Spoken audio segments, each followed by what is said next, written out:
I'll tell you about the different beekeeping chisels I use, and about my chisels, from rusty ones to aircraft alloy tools.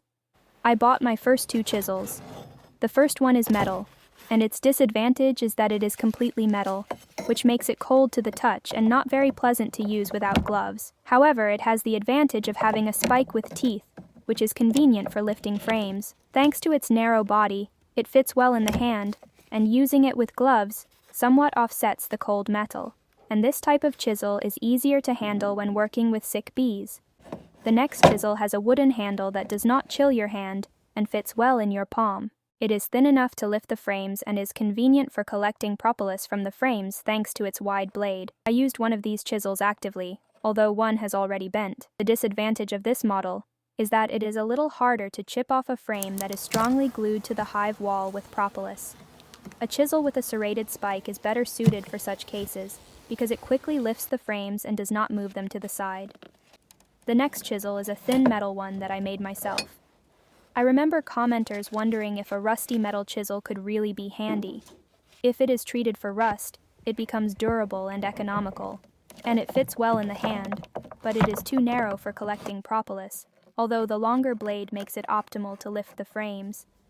My latest modification of a conventional chisel is made of a lighter metal alloy used in aviation. It's lighter than the previous ones, but less convenient because of its width. It has no spike and is poorly sharpened, so it's harder to lift frames.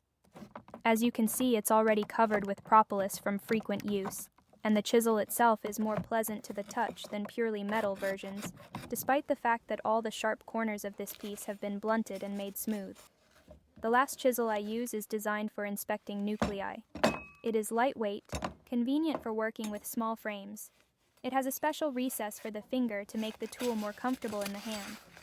It has a beautiful green color with a shimmer in the sun and is pleasant to the touch, especially without gloves. There is a rope for attaching it to your hand, but it sometimes gets in the way. It should be replaced with another one, because such chisels are easy to lose.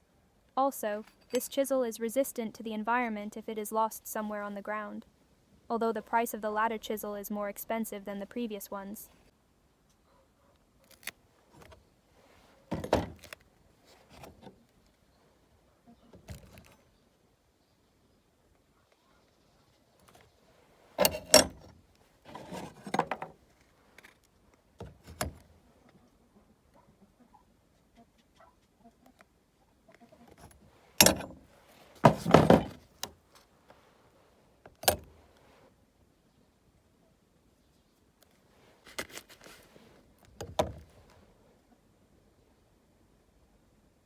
This is an antique tool that is more than 100 years old. I bought it in an antique store, and it belonged to a famous beekeeper. I think I will restore it and leave it in my workhouse as an exhibit.